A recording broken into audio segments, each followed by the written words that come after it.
Cornell Keynotes. I'm Mason Peck. Today we're covering the topic of New York in space. There's a vibrant space industry in the state. We're going to learn more about it today. Joining us in studio is Patrick Chase. He's the co-founder of the not-for-profit Empire Space, and Empire Space promotes the growth of commercial and academic opportunities in New York. Patrick's also an author of numerous articles about space policy covering Congress, NASA, and the broader space ecosystem.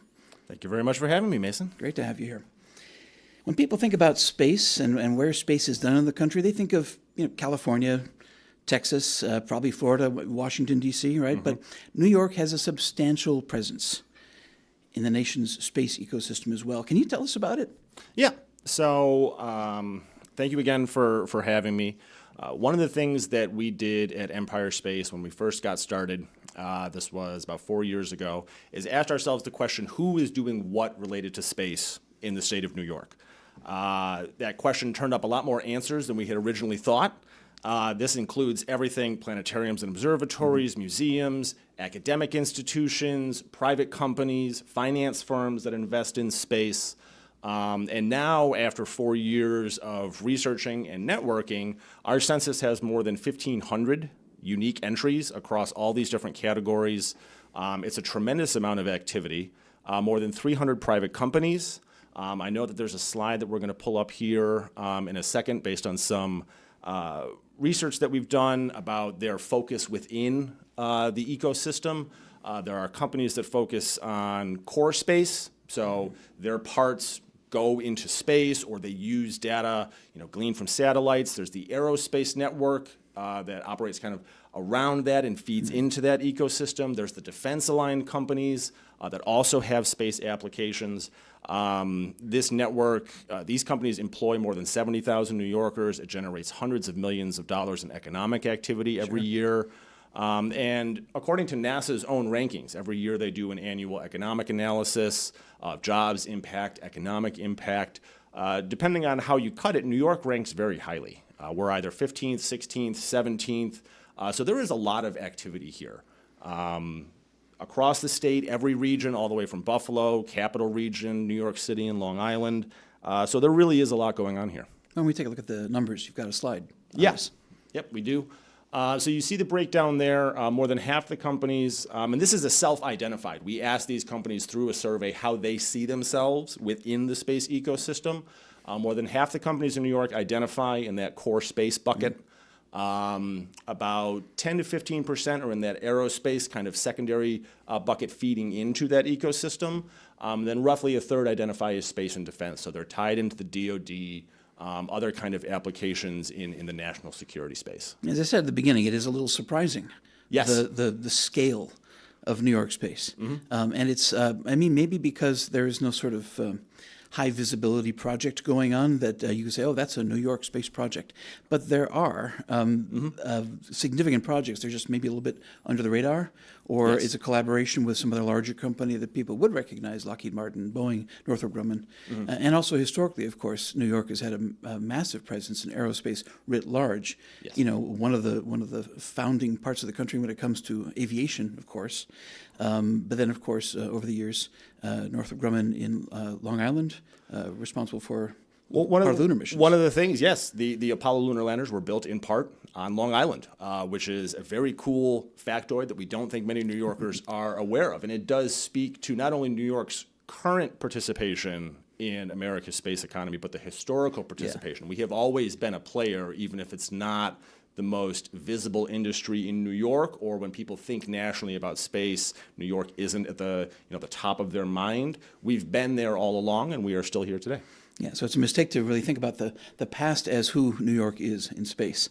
It's evidence of that continued history. Moog is one of those companies, right? MOOG. They're in Buffalo. Let's hear what they have to say about New York's role in space. All right. Hi, good morning. My name is Nicole Wadka-Cook, and I'm the general manager of our space actuation and avionics business based here in Elma, New York. A little bit about Moog. Moog was founded in 1951 with the servo valve by our founder, Bill Moog. We've been based here out of Western New York since then, And our legacy in the industries and markets we serve have really grown over time. Most specifically and most relevant for this is within the space industry. We employ here in Western New York in our space business over 500 individuals. We are in vast different areas of space, from launch vehicle technology to strategic missiles, to habitat, to space capsules. So we are really a relevant player in the market today.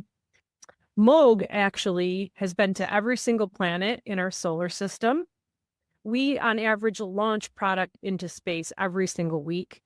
And nearly every mission contains products that were produced here, right here in Western New York.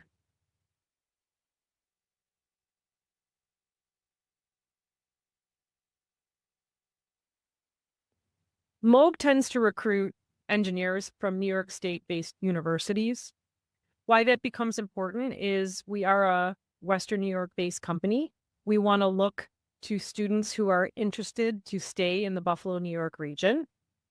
And Moog tends to cater to schools such as Cornell, University at Buffalo, RIT, among several other SUNY schools. And we really find that's a really good pool of very talented students, talented candidates. And we're also able to offer them really incredible work experiences that help them learn about industries like space and really provide meaningful impact in the projects that they work on when they're here. Moog has also been a proud sponsor and a participant in some of the technology work that's happening at Cornell. We participated in a small sat technology conference. We have engineers that participate in that. And we also participated in some of the inaugural space design work. So we're really proud to be a part of those events and also on the cutting edge of technology within our industry. The other thing I'll mention is Moog has a very healthy co-op and internship program. So when we think about fostering the next generation of innovators, we often will pull from New York state-based schools. As graduates come out of school, if they've had an experience in Moog as an intern or as a co-op, we often will have full-time employment, not just in our space business, but in our aerospace business. And so we are pulling from a lot of local New York-based universities. So I think not just our supply chain, who are also recruiting from local universities, but then within Moog, we are really looking at talent largely in New York State.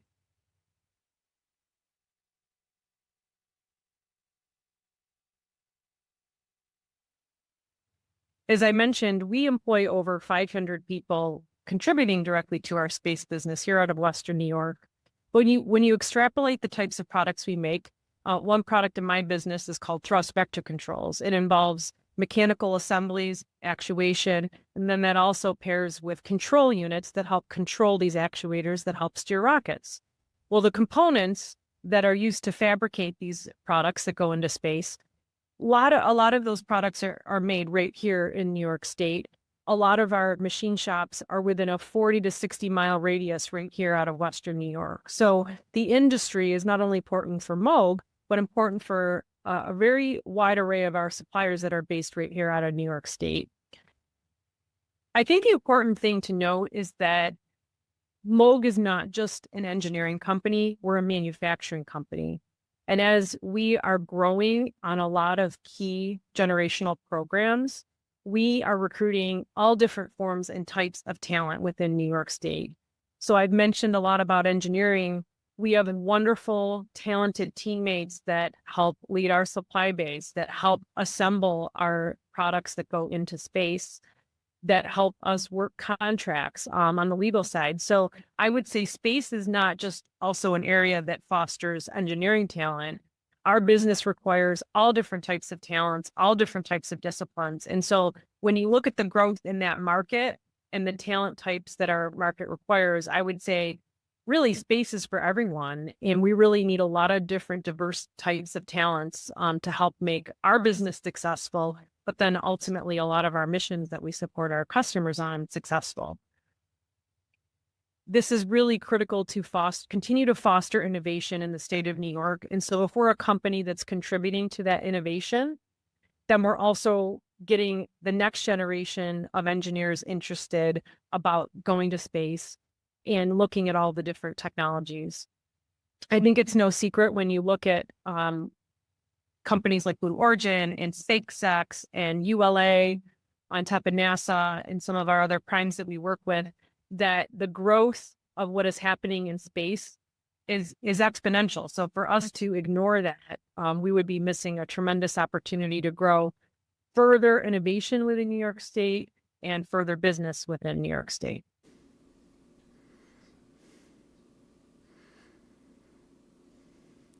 I love that statistic that Moog has been to every planet in the solar system. Really cool. And that once a week, something launches with Moog hardware on board. I think that's a brilliant way of framing the impact that their company's had. Yeah.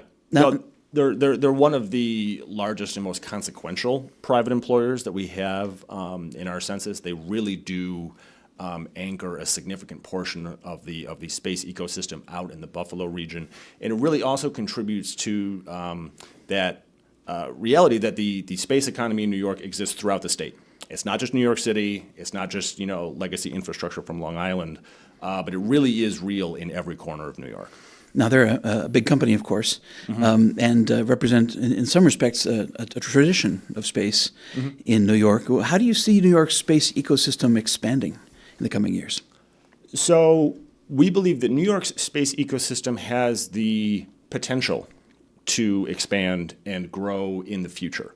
We are not so lucky as one of those states like California or Texas or Florida that have those key, anchor hubs tied to crude exploration that generates a tremendous amount of economic activity. And when we say crude, of course, you mean with a crew, in other words, human space. Yes, absolutely. Yeah. That generates a lot of the infrastructure around America's space economy.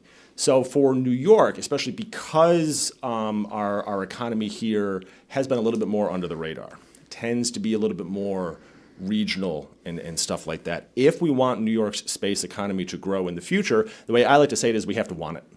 We have to have a vision for where we want it to go in the future. We have to be deliberate in investing in things that will help companies either start up here and grow, relocate here from other places, filling in those connections between the academic sector and the private sector. There are gaps here. So I mentioned before we were, 15th or so in NASA's rankings. Yeah. It could really go either way. We could easily become a top 10 state if we invest in removing barriers, in creating opportunity. We have all the potential to do that. We have the foundations for an incredibly vibrant ecosystem and economy that continues to grow in the future. And one of our favorite slides, we've used this for a number of years, is going to be up on the screen here in a second. And this captures kind of our visualization of how New York's space ecosystem works. So you'll see the completed circles there, the talent that comes from the academic pipeline, the financing that exists from firms in New York City. New York is a tremendous source of space financing. Firms on Wall Street, investing companies all across the country. We need to get them to invest more in New York. But so we have all of these tools. We have the great universities. We have access or proximity to capital and financial resources. But we need to properly tie that into the economic framework, into the private companies. Companies need to be able to access the right kinds of talent, the right kinds of financing to help them sustain and grow their operations. And that's one of the things that we've discovered in the last couple of years, that there are gaps in that circle. And so for New York's space economy to grow in the future, we need to seal those dotted lines. We need to enhance those connections between the academic sphere, the finance sphere, and the private sector. So, but there are some startup companies that have been successful, and maybe this is part of a national trend. But in any case, those startups, those small companies, they are an exciting part already. Very much so. Of New York's space ecosystem. Patterson Aerospace is one of those, and let's hear from them. Absolutely.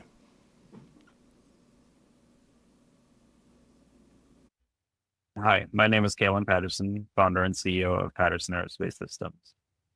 We are a space technology company based in New York State that focuses on space domain awareness and the way that we track orbital debris.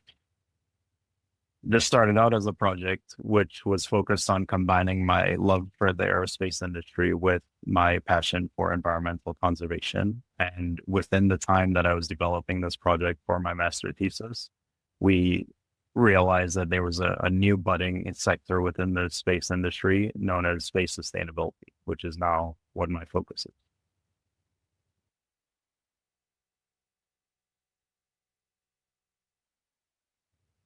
I joined the New York Consortium for Space Technology in 2024 as part of the inaugural funding cohort of that program. We won some funding to advance our space-based sensor capability from TRL-4 to TRL-7. So it's known as the Situational Awareness Satellite System, or SAS. It's a capability that uses multimodal sensors to detect orbital debris or other threats to a satellite, and using AI and machine learning, analyze that data to provide the best course of action for that spacecraft.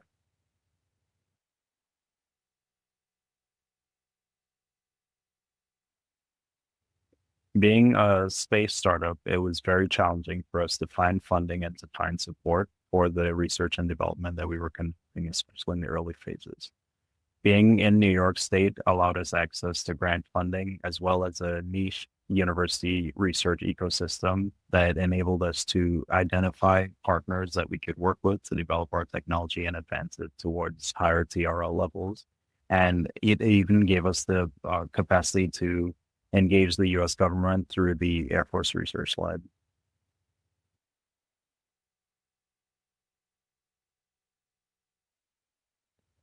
New York State has the capacity to be a lot more generous when it comes to research and development funding, not only because of the rich history of this state when it comes to R&D, but also because of the extensive university and lab research ecosystem that exists here.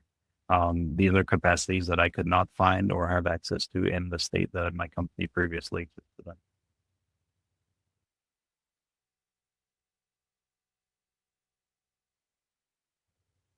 Our relationship to Cornell University is actually twofold. It comes through the Air Force Research Lab Mid-Atlantic Hub program, where we were funded with over $150,000 to develop one of our capabilities, as well as through the New York Consortium for Space Technology, which also funded some of our research and development.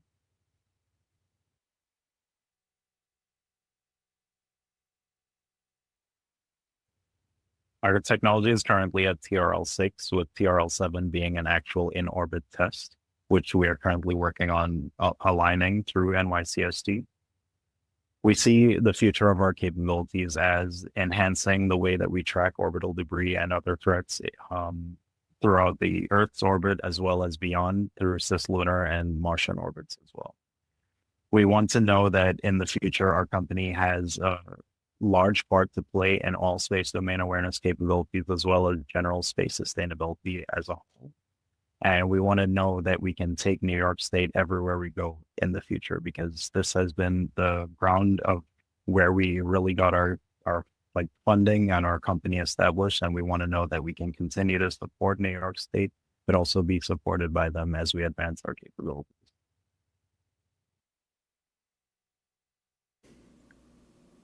So Patterson and Moog are both members of NYCST. That's the New York Consortium for Space Technology. If anyone listening is interested to sign up as a member for NYCST, you can go to nyspacetech.com. Members receive a number of benefits, including, as you heard from Kalon, the opportunity to compete for project funding. So there's a lot of reasons to be part of this, in addition to, of course, being part of the larger space ecosystem. So through partnerships and collaborations, we can build that future that we're all excited about. What did you think of this? So Kalon is fantastic. We've worked with him before. We're going to be doing an event with him in the near future, actually. And they really do typify the potential of New York's space economy. You know, these startups, there's enough proximity to talent and other components that there are a large number of startups here in the space ecosystem. But you had asked me a minute ago about where is the economy going to grow in the future, and it's making sure that companies like Patterson can not only start up here, but can grow here. and choose to be here and really expand their vision into the future. It's making sure that those supports are in place so that companies don't start up here and then when they look to grow, go somewhere else. It's making sure that they can start up and grow here, and that should be one of the primary focuses for us moving forward. That's a great point. Let me actually also build on something else that Kaelan said and put on my professor hat for a second, and that's to talk about technology readiness level. He referred to TRL. So technology readiness level is a score that the government, NASA, Air Force, others associate with the maturity of a technology. So the idea is low TRL is you just thought of it today. Very high TRL means it's flown in space many times and it's very low risk. So it's a way of scoring how suitable a technology is to support some future space mission, or maybe where its value lies, let's say for a government customer who's procuring it or for a commercial customer. So TRL is one of those key metrics, I guess you could call them, for how good the technology is, at least for some customers. I bring that up because exactly the path that Patterson Aerospace is on, developing this technology and maturing it, is why NYCST exists. It's why we think the state will benefit from a coherent strategy around aerospace, because it takes a lot of effort to create a product that works for space. It's not as simple as stamp out a piece of metal, mold some plastic, and sell it online for a couple of cents. Absolutely. It takes some science, some technology, and it takes an educated workforce. So all these ingredients, I think, Kaelan really successfully summed up in that one acronym, TRL. It's a reminder that when we invest in education in a state, we are in fact investing in the long-term viability of its industry as well. So a great talk from Kaelan. Absolutely. This is exciting, right? The startup stuff is exciting. What else are you particularly excited about? So one of the things that we are most excited about over the last couple of years is because when we first got started 4 years ago, a lot of it was just data research, figure out who's doing what where. And one of the most common responses that we would get when we would reach out to stakeholders to engage with them, we would tell them about what we'd found, the network that exists in the state. By far the most common answer that we got the first couple of years was, I had no idea. And that kind of lack of self-awareness from within the ecosystem really was a significant barrier for growth. People would be, and organizations would be really externally focused. Their customers would be out of state. And now in the last couple of years, we really have noticed an uptick in that connectivity, network programming and stuff like that. At this point now down in New York City, there is a space-themed event at least once a month, if not every other week, conferences, networking events, happy hours, and things like that from all sorts of different players within the space ecosystem. We're holding events, and there does seem to be a growing awareness within the space ecosystem of what else is happening in the state, their potential partners, their potential markets, resources that they haven't been aware of that they can use to grow their operations. So kind of more broadly, the growing level of interest in connectivity is really big. And then at a more granular level, from something within Empire Space that we're working on, and I know we're going to discuss this in more depth in a second, but it is our needs assessment. And the granular, concrete data informed by the companies themselves will be transformational in how we approach solving some of these problems. So there definitely is a lot to be excited about, and there is a lot of momentum in New York space ecosystem. I'm glad you brought that up. I think for a lot of us, I'm certainly one such person, it's sometimes hard to separate one's native enthusiasm for space. Just maybe it's aesthetic or personal. I mean, if they want to give me a ride to space, I'd probably go tomorrow. That kind of enthusiasm and even those aspirational goals associated with space, hard to separate that from the sort of more practical economic benefits that space brings. I worked at NASA for a couple of years, and in that capacity, one of my jobs was to talk about why technology in space matters. And a thing that I used to say a lot is NASA, for example, and it's true for across the board in the government, these agencies don't spend money in space. they spend money here on Earth. They spend money at companies, academic institutions, and even not-for-profits of other varieties that enable that future to happen, but in doing so, generate significant economic activity. Exactly. And so an investment in space is not throwing money onto the moon and never seeing it again. Yeah. It's an important message. In fact, NASA did a study just a couple of years ago about the return on investment that space represents. It's a multiple-fold return on investment. The number is somewhere between 3 and 7, I think, times. The tax money that gets spent on space comes back to the taxpayer. That message is essential when we start thinking about questions of should we continue to fund this or that or the other government program. I would like in my personal life to have the level of investment return that something like NASA represents. Yeah, absolutely. So, I think it is easy enough to separate the aspiration of I'd love to go to space someday from the economic reality, which is it's a good deal for us, and in particularly a good deal for New York. Absolutely. I mean, I've been a space fan since I was a kid, but even outside of that, you're right. The economic benefits to New York from growing this ecosystem here are significant. Jobs in the space sector are usually, well-paying. The economic activity, the tax benefits into local and state government, the academic opportunities that stem from that. We have more programs, more diverse offerings for students who are growing up here. So there really is a lot of potential in New York space ecosystem. And when we talk about that potential, we talk about how the state can be sort of stitched together. We can't talk about that without talking about the state government. Yes. Right? So, Absolutely. What are they doing to encourage that growth these days? So there is some new momentum in Albany, taking an interest in the space economy and how efforts legislatively and from other economic development engines can fuel that growth. A couple of years ago, we did a peer study and looked at New York's partners that are roughly the same. I'll keep going back to that NASA ranking of 15th. States that are in similar positions to us. So not necessarily Florida, California, and Texas, but Michigan, North Carolina, Ohio, maybe Virginia or Colorado. Yeah. States whose space economies are more similar to ours. And there are lots of really good lessons to learn from those states, ways to enhance the academic pipeline, creating new, training opportunities that feed into the needs of companies. Investing in new facilities, research and testing capabilities that didn't exist before that these companies need to grow. So there are good lessons from around the country in other states that we are starting to see being applied here in New York. There's some exciting news on that front. And specifically, we learned that state assembly members are hoping to create a task force to consider how the state could best support space in New York. Assemblyman Clyde Vannell is one of them. So let's hear from him. Absolutely.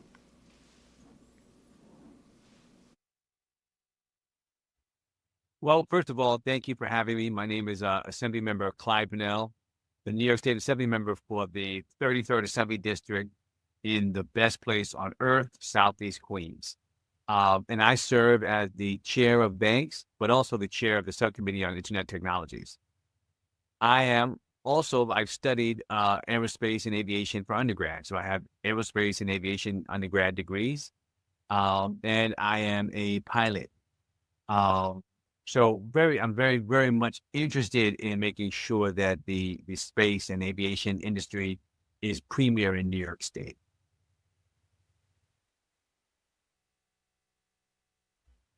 One of the most important things that I can do as a lawmaker is to be able to provide jobs for our New Yorkers, to provide the opportunities for New Yorkers to be able to feed their families, to be able to take care of their families, to be able to retire in New York in dignity, and to be able to raise a family.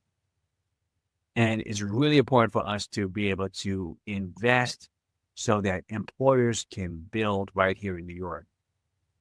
We want the New Yorkers or the other folks that are entrepreneurs or that build businesses to say, you know what? New York is a good place to do so. And New York has a history, a rich history in aerospace and in aviation. And New York is a great place to build and to build that foundation from to move forward. A couple of years ago, when we first introduced the bill, I was unaware of how much energy we have in New York for this space. And the more that we dig, the more that we see that we're not starting from scratch. I mean, look at, Empire Space, right? We're not starting from scratch. We have a lot that's going on. We have to make sure that we connect the dots. And I think that, and the more that we see in the Capitol, when we're working on this in New York State Capitol, the more that we see that we have probably underinvested in this industry. But it's not just our state. I think on federal government that was happening also.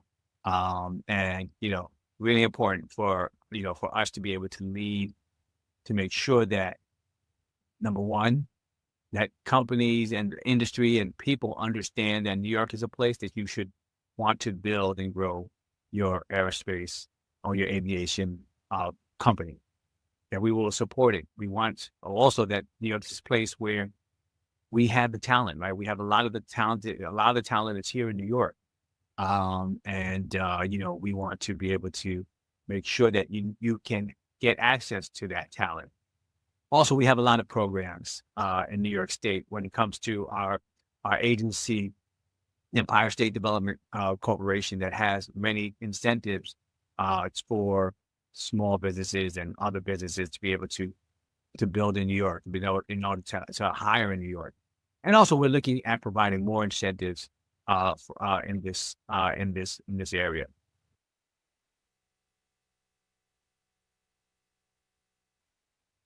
Also, in New York State, we have some of the premier academic institutions that are preparing the next generation of the employees and the creators and the innovators and the disruptors in this space. But we're sending them to other states. They're going to work for someone else, somewhere else, or in another country, or what have you. What would it look like if we could retain this talent right here in New York? We're building it. We're creating it. So when we asked some of these questions, we said, we need to create a task force. That's why we have this bill, to be able to create a task force, to have stakeholders that are involved in this industry, from academia, from the private sector, from the public sector, from organizations, to be able to help us shape what we should look like.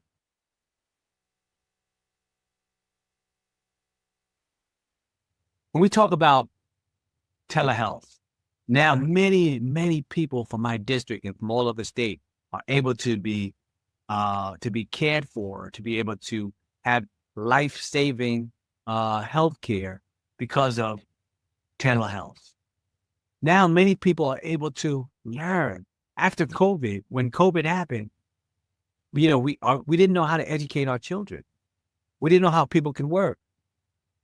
But with the ability to be able to learn from your phone, the ability to be able to use the internet and to be able to communicate. Because of space technology, many of these technologies are possible.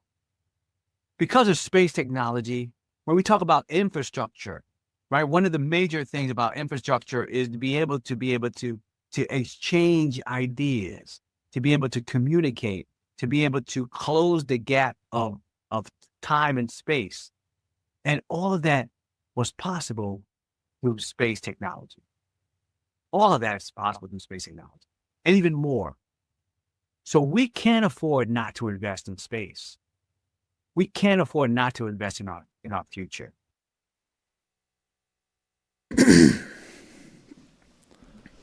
That was really interesting, and it really does typify the level of interest and involvement that we've seen in other states from their legislatures. And this, regardless of what state you're talking about, whatever the dynamics may be, investing in space and supporting the space economy has always been, in every example that we've found, bipartisan or nonpartisan.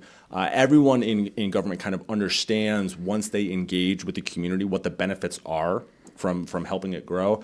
And this type of interest and involvement, learning more about the space economy? What are the needs? What are the challenges? Asking those types of questions is really important from local and state government leaders and economic development leaders. It does certainly feel like a good time for either a pivot or an amplification or whatever metaphor is the right way to describe what we've just heard.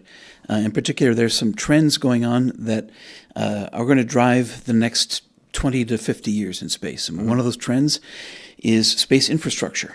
So communications in space, resupply, refueling in space, fabricating or manufacturing things in space as part of how space works. All of those are essentially unsolved problems, and not even unsolved. It's that we're not even thinking about doing them, or if we're thinking about them, it's not very serious right now. But that's going to change very quickly, in my opinion. We're about to see a world in which not only do we send things to space, but manufacturing capabilities, again, propellant for refueling, these things stay in space. Communication systems will stay in space. It won't be like the movie The Martian, where the main character gets lost and can't communicate back to Earth. That's not the future. The future is a connected one in space. That connectivity, the capabilities of doing things like telemedicine, which you heard from Assembly Member Vanel, those kinds of technologies, we do them well in New York State. We can do them well in space.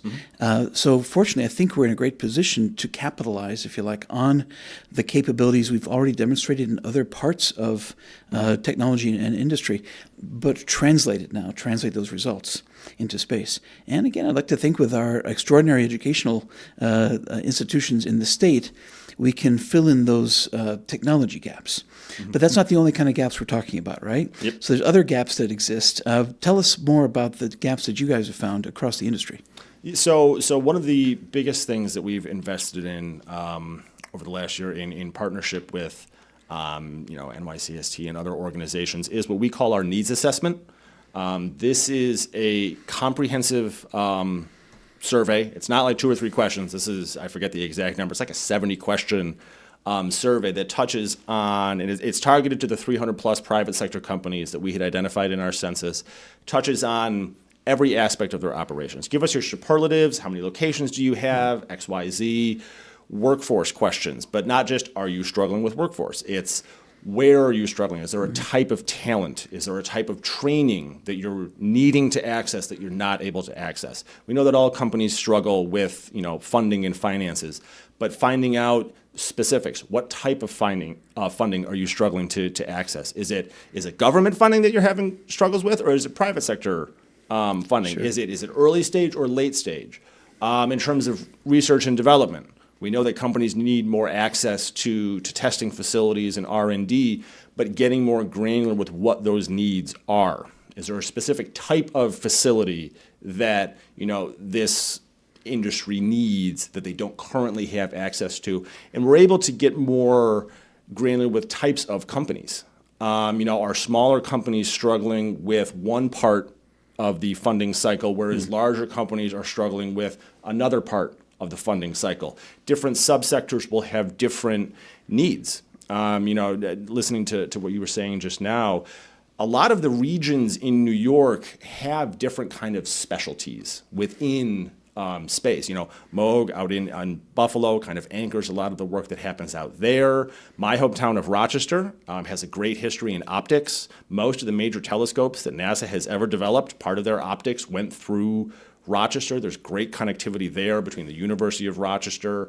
They're opening up a new facility at Monroe Community College that'll feed into that ecosystem. So finding the specifics of what type of companies are struggling with what type of challenges helps us in terms of programming solutions. Because, anecdotally, we've known for years companies are struggling with workforce needs. Like that, we've heard that left and right, but it's always been specific examples from one company. This is actual data. We've asked all of the companies to give us their perspective on what they are facing out there, in the world right now. And that allows us to be much more specific with the types of solutions that we are able to engage in at Empire Space. If there's programming or connectivity needs. We can hold new events. We can bring partners together that might not be aware that they knew each other.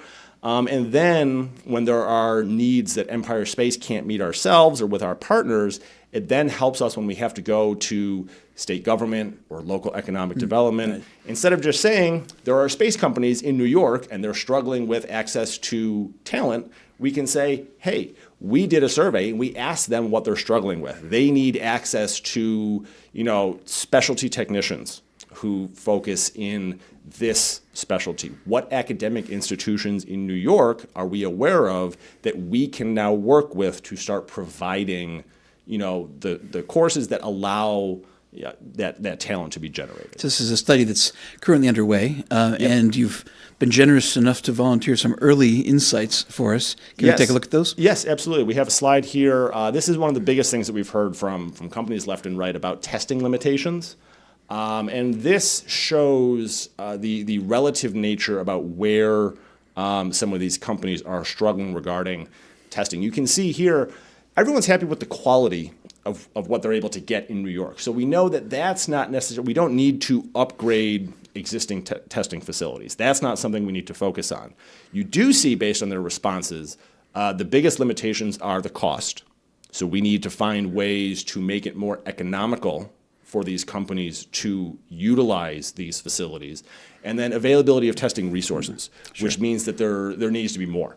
There's either a backlog at existing facilities or they don't have access to the facilities they need. So it helps us just be more specific with where we try to problem solve. Let's talk for a second about what exactly that testing is, though. So I mentioned a minute ago that, for example, in Kalon's case, in Patterson Aerospace case, he's got some technologies he's trying to raise the technology readiness level of. In other words, he wants these things to be low enough risk or high enough maturity that when he offers them for sale to a government agency or a commercial entity, they know that when they buy this, it's low risk. And risk is a big deal for space. And not only is there a lot at stake, it could be human lives, it could be billions of dollars in hardware that's at stake, but also it's very hard to fix things when you launch it and it doesn't work. Yep. So no matter how expensive or whatever your spacecraft might be, the simple fact is that a faulty part could cost you the entire science mission or human space mission or commercial mission, whatever it might be. So risk is a big deal. So to de-risk these things, we test them before flight. We test them during the development of the aerospace system. We verify that, in fact, these components can work as intended. And then for an individual component, this is typically the case, you would test let's say one of Patterson Aerospace's sensors for space situational awareness. You might, in fact, test that very specific piece of hardware before you even incorporate it into the flight system. So there's testing all throughout, shot throughout the entire process of designing and building and fielding something for space. And so we're talking about all that here, right? So we're talking about trying to develop some technology or even delivering some technology, and we're trying to test it to ensure that not only is it the advanced technology itself is low risk, but also the device that you might put in your, no kidding, spacecraft is going to function when the time comes, right? Yeah, absolutely. There's needs throughout the testing cycle, I guess, as you just described it. And so now that we're getting this data in, it informs those conversations moving forward. So whether it's going to existing testing facilities and seeing if they can expand their offerings to bring in new capabilities to satisfy some of these gaps. Maybe it's talking to economic development partners to find ways to help companies, get access to some of these testing. And you're right, because it's everything from the small to the large. Small companies need this, large companies need this, they need it all the time. So the testing limitations, the R&D limitations that come from these testing barriers really do impact all of the companies that we've identified. Doesn't matter what part of the state you're operating in, doesn't matter what your subspecialty is, doesn't matter if you've been in operation for 60 years or 6 months. Sure.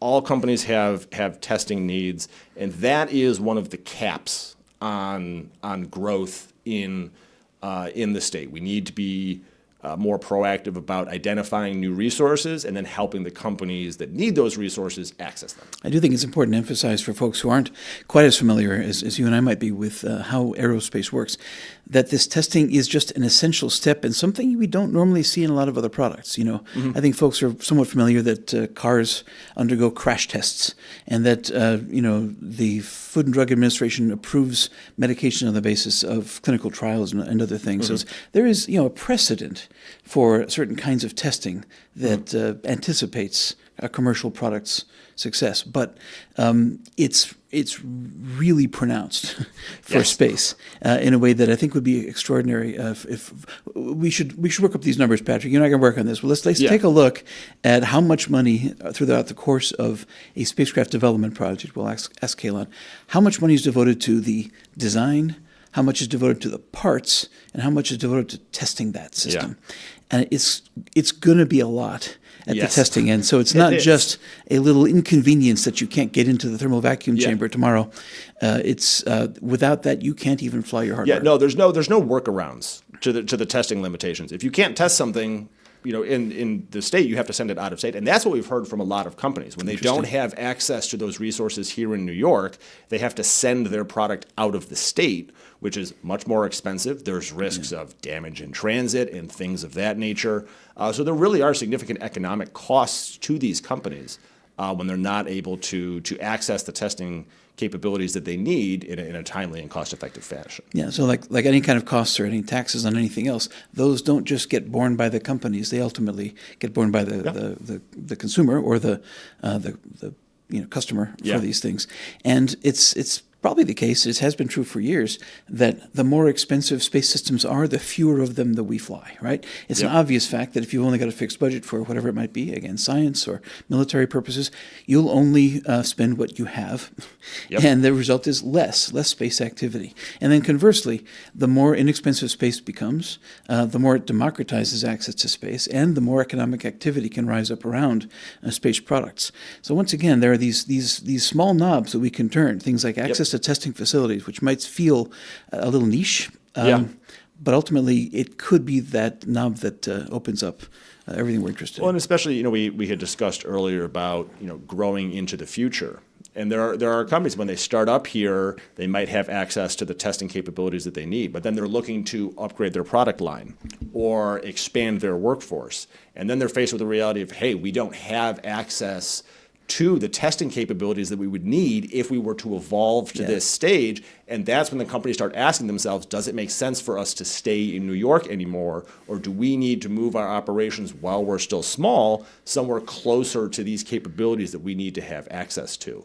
So not only does it make the ultimate product more expensive, but we wind up sabotaging our own future economic growth if we don't allow these companies to get access to these capabilities here in the state, because ultimately they'll just go elsewhere. I suppose the flip side of that would be, or the positive version of that, is when we have these facilities, when we have highly accessible testing environments, whether that's funded by the government or private industry or not-for-profits, whatever it might be, when we have those, not only will it serve the interests of organizations in our state trying to do space, but we might be on the other side of that transportation problem, right? Other folks might come to us to then spend their money here and add economic activity in the form of testing. And increasing those capabilities, if a new testing facility opens or new capabilities are brought online, that becomes a signal to the broader industry outside of New York. You're talking about marketing the state to companies that aren't currently operating here. If someone's thinking about where they want to go, and then they're like, hey, I see this bit here. It looks like New York just brought on some new capability. That actually aligns with what we need to do. It might be beneficial for us to have something close to Wall Street. They have some. Maybe we'll consider New York. When we're looking to open, a second facility or something like that. So bringing new capabilities online can be a signal to companies outside of the state that maybe New York is somewhere that they should consider doing business where they might not have before. So our audience can certainly feel free to ask some questions. Here's one that might be of interest, and that has to do with the financial sector. So are there ways in which Wall Street could better support space companies in New York? I think a lot of that question stems from connectivity and networking. There's a lot of need to introduce. So it's actually multifaceted. So there are space finance firms in New York that already invest in space. But as I indicated earlier, a lot of that investment occurs outside of New York. The firm may be based here, but a lot of what they're actually investing in is in the space economy in other states. So with that group, it's finding ways to better network them to companies in the state. Like, hey, you already invest in space. We're not sure if you're aware, but there is a market here that you could also invest in. So that's networking events, other kind of forums to introduce them to potential markets or customer here in New York that they might not be aware of. And then there's the much larger part of the finance sector in New York that is not currently invested in space. And that conversation is more informing them of the potential. Like, hey, you haven't invested in this area before. There's going to be a lot of growth. There's a lot of potential for tremendous return on your investment. You mentioned before what NASA studies have shown in terms of return on that investment when you invest into space. So with that group, it's more about informing them of the potential in space, period, and then just getting them to become more curious about investing in those areas, including here in New York. That makes sense. You mentioned networking, and another question I guess I'll offer is network events coming up. So I think you got one. You want to tell us about it? Yes, no, we most definitely do. So this will be the third year. So next week, from April 28th to May 2nd, will be Space Week New York 2025. This is the third year we've run this program. It is going to be the largest and most involved yet. And Space Week New York exists, it serves a couple of different functions. One is to highlight the great work that's already going on. I had mentioned before the kind of lack of self-awareness that some of the stakeholders have here in New York. So celebratory to some extent. Exactly. Celebratory, just informing people, hey, we're not sure you work in space. We didn't know if you were aware of all of these other awesome space organizations existing in the state. So part of it is just that celebration aspect. But part of it is also bringing people together who would not normally interact in their normal course of business to have some of those conversations about some of those longer term challenges. That's one of the things that we discovered when we looked at our peer state analysis, is in a lot of these states, they have those very active forums where you're mixing private sector companies, academia, nonprofit groups, government representatives, economic development. You want a semi-formal environment where players from all of those different groups are together, able to freely interact, because that's where innovation and problem solving comes from. So Space Week next week, there's going to be a range of events, in person and virtual. There's going to be some opening receptions. We're going to have a full day of in-person panels. We're going to be talking about space law, space insurance, space medicine. We're going to have a group of female leaders from across the space ecosystem talking about leadership opportunities. So there's going to be a lot of those really interesting conversations that we think might be illuminating to people who might not have thought about potential partnerships or questions that they hadn't really had answers to before, questions that they might not have even known they needed to ask. And then there's going to be a whole slate of virtual programs that Wednesday and Thursday, spotlight interviews with up-and-coming companies. Patterson Aerospace is going to be one of them. We're going to have a policy briefing. We're going to have an open town hall where we'll kind of just talk about everything that's happening in space in New York. So there's a range of programs, and it's just going to keep growing and growing. This is the third year we've done it. It's the biggest one yet. And we're already, a small part of my brain's already looking towards next year, and next year's will be even bigger. Well, I'm excited to be part of that, and I would offer there's so much to talk about there. There's so many interesting topics. We could spend another hour or two probably discussing them. For sure. We do have to wrap it up, though, and let me ask about where people should go to learn more about Space Week. So spaceweekny.com is the website. Our website is empirespace.org. Info@empirespace.org if you have questions or want to shoot us an email. But spaceweekny.com is the website. It's where you can RSVP for events, learn more about other parts of New York space ecosystem. So that's where folks should go if they are interested in joining us next week. Thank you, Patrick, and thank you to all of our speakers who've joined us, and thank you very much for the insights you've provided today. Appreciate it. Thank you very much for having me.